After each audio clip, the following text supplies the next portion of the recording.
इस लेक्चर में हम बात करेंगे किस तरीके से हम मल्टी कैम एडिट करते हैं अपनी टाइमलाइन पे, और उससे पहले क्या प्रोसीजर होता है कि उन कैमरास को सिंक किया जाता है और उसके बाद फिर उनको एडिट किया जाता है। तो ये दो डिफरेंट चीज़ें हैं। सिंक्रोनाइज करना एक अलग चीज़ है और उसके बाद फिर उनको मल्टी कैम के तरीके से एडिट करना एक अलग चीज़ है। मुझे लगता है अभी भी शायद आपको कोई इतनी क्लैरिटी ना हुई हो। मैं आपको थोड़ा सा फर्दर एक्सप्लेन करता हूँ। हमने अपने शुरू के लेक्चर्स में कुछ बात की थी डिफरेंट टाइप्स ऑफ एडिटिंग की। उसमें हमने कुछ लाइव एडिटिंग के ऊपर भी बात की थी। नॉर्मली जब एक से ज़्यादा कैमरा इन्वॉल्व होता है, जिस तरह के आपके टॉक शोज़ में, कॉन्सर्ट्स में, कॉन्फ्रेंस में, जहाँ पर आपके पास आपकी रिक्वायरमेंट है, स्पोर्ट्स के इवेंट्स में सबसे ज़्यादा आपके पास कैमरास लगे होते हैं, तो उस वक्त बेसिकली आपके पास सारी कैमरा की सोर्सेज आ रही होती हैं आपके पास एक पैनल के अंदर, और जिसको हम विजन मिक्सर भी कहते हैं। और फिर वहाँ से आप उसको स्विच करते हैं, जस्ट एक बटन को दबाने से आपके पास कैमरा शिफ्ट हो जाता है। तो असल टेक्निक तो बेसिकली ब्रॉडकास्ट के हिसाब से वो ये है। इसी सेम टेक्निक को यूज़ करते हुए हम अपने प्रीमियर के अंदर भी काम कर सकते हैं। हाँ, इसमें थोड़ा सा डिफरेंस ये है कि आप उसको लाइव सोर्सेज नहीं ले रहे होंगे। आपके पास रिकॉर्डेड अगर कैमरा है, आपने मल्टीपल कैमरा यूज़ किया है, आप उनको एक साथ सिंक्रोनाइज करके फिर उनको जस्ट एक विजन मिक्सर की तरह एडिट कर सकते हैं। सिंक्रोनाइज करने के लिए बेसिकली हमें एक और सॉफ्टवेयर, जो कि थर्ड पार्टी सॉफ्टवेयर है, उसका नाम है प्लूरल आइज। प्लूरल आइज एक ऐसा सॉफ्टवेयर है जिसके ज़रिए आप अपने सारे सोर्सेज को, मल्टीपल कैमरास को एक साथ सिंक कर सकते हैं। सिंक्रोनाइज की ऑप्शन आपके पास आपके सॉफ्टवेयर एडोबी प्रीमियर के अंदर भी मौजूद है, लेकिन उसमें डिफरेंस ये है कि आपको उसको स्पेसिफिकली बताना पड़ता है कि इस ऑडियो को, इस टेक को या फिर इस कैमरे को फला ऑडियो के साथ आपको बताना पड़ता है, सिलेक्ट करना पड़ता है कि इसके साथ सिंक कर दो। प्लूरलाइज बेसिकली क्या करता है कि वो आपके पास सारी कैमरास को, सारे इनपुट्स को एक साथ, आप उसको जब इंपोर्ट करते हैं तो वो उसको खुद ही सिंक कर लेता है। लाइक आपको मूव कर देता है क्लिप्स को, जो फाइल आगे जाके सिंक हो रही है ऑडियो के साथ वो उसको आगे मूव कर देगा, और इस तरीके से डिफरेंट सोर्सेज आपके पास उसमें सिंक होती जाएंगी। तो सिंक करने के बाद का भी एक प्रोसीजर है जो कि आपको फिर एक्सएमएल के थ्रू इंपोर्ट करना पड़ता है अपने सॉफ्टवेयर के अंदर। अब एक्सएमएल क्या है? एक्सएमएल बेसिकली आपके पास एक ऐसा तरीका है कि आप एक सॉफ्टवेयर से दूसरे सॉफ्टवेयर में अपना प्रोजेक्ट मूव कर सकते हैं। नॉर्मली आपके पास अगर आप कलर ग्रेडिंग कर रहे हैं, जो जिसके लिए अगर आपके पास डेडिकेटेड सॉफ्टवेयर है, कॉमनली उसमें हमारे पास डाविंची रिजॉल्व यूज़ हो रहा होता है, तो आपको उसमें भी एक्सएमएल का वर्कफ्लो बनाना पड़ता है। मिसाल के तौर पे अगर आपने अपना प्रोजेक्ट एडोबी प्रीमियर से फाइनल कट प्रो, जो कि मैक का सॉफ्टवेयर है, अगर आपको उस पर शिफ्ट करना है तो मे बी उसके लिए भी आपको पहले एक्सएमएल के प्रोसीजर से गुजर के आपको उसके अंदर इंपोर्ट करना पड़े। डायरेक्टली प्रीमियर का प्रोजेक्ट नहीं खुलेगा, आप एक्सएमएल एक्सपोर्ट करेंगे और वहाँ पर एक्सएमएल इंपोर्ट करेंगे तो आप उसको वहाँ पे यूज़ कर सकते हैं। प्लूरलाइज भी कुछ इस तरीके से ही काम करता है। आप उसके अंदर अपनी फुटेजेस डालते हैं, आप उसको सिंक करते हैं, सिंक्रोनाइज करते हैं, और उसके बाद एक्सएमएल एक्सपोर्ट करके आप अपने सॉफ्टवेयर के अंदर उसको इंपोर्ट करके काम कर सकते हैं। ये थोड़ा सा कॉम्प्लिकेटेड है लेकिन ये काफ़ी इंटरेस्टिंग है। आइए इसको प्रैक्टिकली देखते हैं। जी, तो आप देख सकते हैं इस वक्त मेरे पास जो फोल्डर है उसके अंदर मेरे पास ये वीडियो है, और इसके अंदर मेरे पास 4 डिफरेंट कैमरास की फुटेज मौजूद है। कैम 1 में मेरे पास कुछ इस तरह का मटेरियल है, कैम 2, कैम 3, कैम 4 मेरे पास अलग अलग एंगल सेम एक्टिविटी की बेसिकली वहाँ पर मौजूद है। उसके साथ साथ मेरे पास पिछले फोल्डर में ऑडियो भी है, जो कि बेसिकली इसी इवेंट की ऑडियो है, जो कि सेपरेटली है। तो बेसिकली अब हमारे पास 4 कैमरा सोर्सेज हैं जो कि एक साथ रोल हैं एक ही वक्त में, डिफरेंट शॉट टाइप्स के साथ, डिफरेंट वेरिएशंस के साथ, और प्लस उनकी ऑडियो। तो 5वीं सोर्स हमारे पास हो गई ऑडियो। हमने अब इनको एक साथ सिंक्रोनाइज करना है कि आपके पास टाइमलाइन पे ये चीज़ें बिल्कुल लेयर बाय लेयर एक साथ सिंक्रोनाइज होकर आपके पास फिजिकली फॉर्म में आ जाए।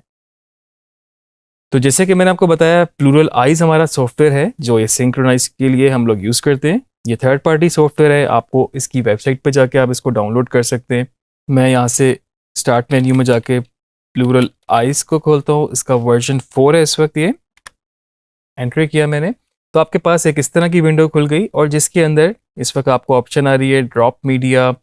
आप यहाँ पर मीडिया ऐड कर सकते हैं, फिर सिंक्रोनाइज। जब आपके पास मीडिया ऐड हो जाएगा फिर आप इसको सिंक्रोनाइज करेंगे और उसके बाद फिर आप इसको यहाँ से एक्सपोर्ट कर देंगे जो कि आपका XML में एक्सपोर्ट करेगा। तो इसके लिए अब हमने यहाँ पर अपने एसेट्स को, अपने डिफरेंट कैमरास को इंपोर्ट करना है। तो मैं यहाँ से क्या करता हूँ, ड्रैग एंड ड्रॉप की ऑप्शन ही यूज़ करता हूँ। मैं यहाँ से भी ऐड कर सकता हूँ, लेकिन जिस तरह से हमने प्रीमियर में ऑप्शन देखी थी कि डायरेक्टली इसको फोल्डर से कर सकते हैं, तो इसको मैं यहाँ से चाहूँ तो कैम वाइज मैं इसको यहाँ पे इंपोर्ट कर सकता हूँ। तो यहाँ से मैं जाऊँगा, मेरे पास कैम 1 की ये फाइल्स हैं, मैं इसको यहाँ से जस्ट ड्रैग करूँगा और इस एरिया में जाके ड्रॉप करूँगा। तो आप देख सकते हैं कैमरा 1 के नाम से इसने खुद ही यहाँ पर एक बिन सी बना दी है और आगे आपके पास वो दोनों फाइल्स आ चुकी हैं। फर्दर अगर आपको इसी कैमरे के अंदर और कोई फाइल्स ऐड करनी है, आपको लगता है किसी और जगह पे अगर कोई फाइल पड़ी थी जो कि इसी की कंटिन्यूटी में है, तो आप चाहें तो उस फाइल को भी ड्रैग कर सकते हैं, लेकिन उसके लिए आप उसको इस एरिया में ड्रैग नहीं करेंगे, क्योंकि यहाँ पर ड्रैग करने से वो एक नई सोर्स यानी कि कैमरा 2 बना देगा और फर्दर कैमरा 3, 4, 5 बनाता जाएगा। तो उसके लिए आप उसको इसके आगे यहाँ पे ड्रैग करेंगे अगर आपको फर्दर फाइल्स ऐड करनी है। मेरे पास कैमरा 1 आ गया, इसके बाद मैं यहाँ पर दोबारा गया अपने फोल्डर में, कैम 2 की फुटेज मैंने यहाँ पर इसको मैंने ड्रैग किया। यहाँ पे आप देख रहे हैं कि इस वक्त ये आ गई है। कैम 3 भी हम साथ कर लेते हैं। कैम 3 में हमारे पास एक फाइल है। आपको यहाँ पर कैम 3, 4, 5 ऐड करना नहीं पड़ रहा, वो खुद ही ऐड किए जा रहा है और यहाँ पे इसको ड्रैग करूँगा तो आप देख सकते हैं आपके पास ये फाइल आ गई है। इसके अलावा हमारे पास, जैसे मैंने पहले बताया, ऑडियो भी सेपरेटली मौजूद है और यहाँ से मैं इस ऑडियो को, जो कि वेव फाइल है, ड्रैग करूँगा और ऑडियो फाइल भी बेसिकली आपके पास एक सेपरेट सोर्स के तौर पे आ जाएगी। और आप देख सकते हैं इस वक्त ऑडियो फाइल जो है वो काफ़ी बड़ी है और उसके मुकाबले में वीडियो थोड़ी सी कम ड्यूरेशन की है। अब आपको इस वक्त तक नहीं पता कि ये ऑडियो इसके साथ सिंक होगी या फिर इसके साथ किस तरह कहाँ जाके सिंक होगी, तो आपने जस्ट कुछ भी नहीं करना, आपका जो सॉफ्टवेयर है वो खुद ही आपके लिए काम करेगा। तो बेसिकली ये जो आपकी वेव फॉर्म होती है वो उसको मैच करके आपकी टेक्स को सिंक कर देता है। आपके पास डिफरेंट कैमराज हो और अगर फर्दर चंक्स में भी रिकॉर्डिंग हुई होती तब भी उसको ईजिली आप सिंक कर सकते थे। तो इसमें आपने सिर्फ यहाँ से सिंक्रोनाइज प्रेस करना है और वो उसको सिंक करना शुरू हो जाएगा। तो आप देख सकते हैं कि ये जो सारी आपके पास ब्लू हो चुके हैं क्लिप, तो ये उनको सिंक्रोनाइज कर चुका है। इसका मतलब ये है, मैं आपको फिर से एक्सप्लेन कर दूं, कि ये वाली जो फाइल है आपके पास इस फाइल के साथ सिंक्रोनाइज है और ये इसके साथ, ये इसके साथ, ये चारों कैमरास प्लस ऑडियो आपस में सिंक्रोनाइज हैं। मतलब उसी वक्त, जिस वक्त जब ये रिकॉर्ड हो रहे थे, तो वो अगर वो आगे पीछे थे तो उसको उसने एक जगह पे लाके सिंक्रोनाइज बिल्कुल एक साथ कर दिया है। यहाँ पर आपको एक मैसेज भी आ जाएगा जिसमें लिखा होगा कि कितने क्लिप्स थे और कितने सिंक्रोनाइज हो चुके हैं। और बाज़ दफ़ा ऐसा भी होता है वो नहीं अगर किसी क्लिप को कर पाता क्योंकि ये उसको ऑडियो नहीं मिल रही या फिर मे बी कोई फ्रेम रेट का डिफरेंस हो, तो उसमें वो उसको सिंक्रोनाइज नहीं करेगा, तो उसमें भी आपको वो बता देता है कि यहाँ पर इतने क्लिप्स सिंक्रोनाइज नहीं हो सके। इसके बाद अगला प्रोसीजर जो आपके पास है वो आपने करनी है एक्सपोर्ट टाइमलाइन। जैसे कि मैंने पहले बताया आपको, वो XML में इसको एक्सपोर्ट कर देगा। ये आप देख सकते हैं कि ये इसका नाम सेव टू फाइल, आप यहाँ पर जाके इसको पाथ दे सकते हैं। और उसके लिए मैं ये करूँगा कि पहले मैं इस प्रोजेक्ट को सेव कर लेता हूँ, Ctrl+S। नॉर्मली आपको इस सिंक्रोनाइज प्रोजेक्ट की ज़रूरत नहीं होती, लेकिन फिर भी आप इसको सेव साइड के लिए अपने पास रखें। और एक मैं यहाँ पर फोल्डर भी ऐड कर लेता हूँ सिंक के नाम से,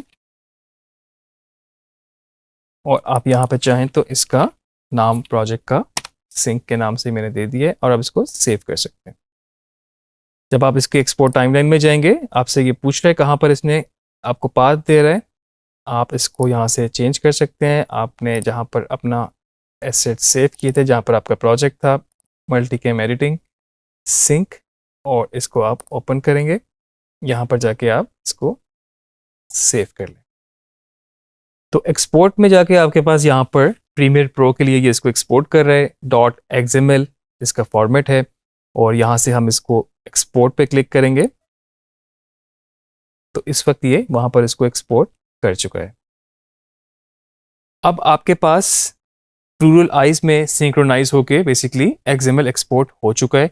अब इस XML को आपने इंपोर्ट करना है अपने सॉफ्टवेयर प्रीमियर के अंदर।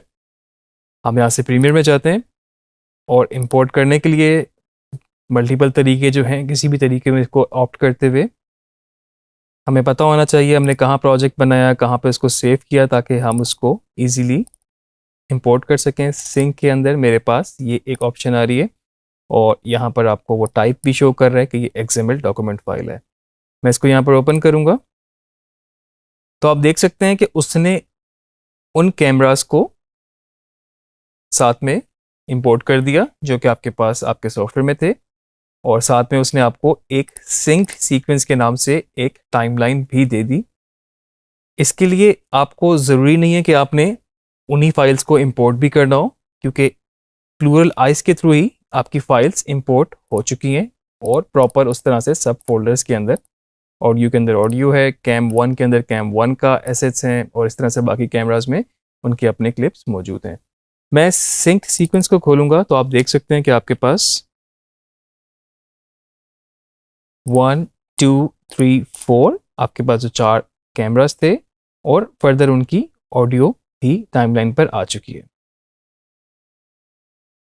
इस वक्त ये चारों कैमरास आपस में सिंक हैं और फर्दर इसको वेरीफाई करने के लिए हम इसको प्ले करके देख सकते हैं। हम यहाँ से इस वक्त ऑडियो को म्यूट करके या फिर सोलो करके देख सकते हैं, क्योंकि इस क्लिप की ऑडियो ये है और इसको मैं अगर म्यूट कर दूंगा और प्ले करूंगा तो आपको डिफरेंट लेयर्स में से ऑडियो इस क्लिप के साथ देख लेंगे, वो मैच कर रही होगी, तो इसका मतलब ये है कि वो सिंक्रोनाइज सही हो चुका है। जी, ये सिंक्रोनाइज हो चुका है और फर्दर मेरे पास जो ऑडियो थी मेन, मैं सिर्फ इसको ही अगर यहाँ से सोलो कर लूँगा तो सिर्फ ये लेयर चलेगी, बाकी ऑडियो नहीं चलेंगी। इसमें से भी मैं देख सकता हूँ।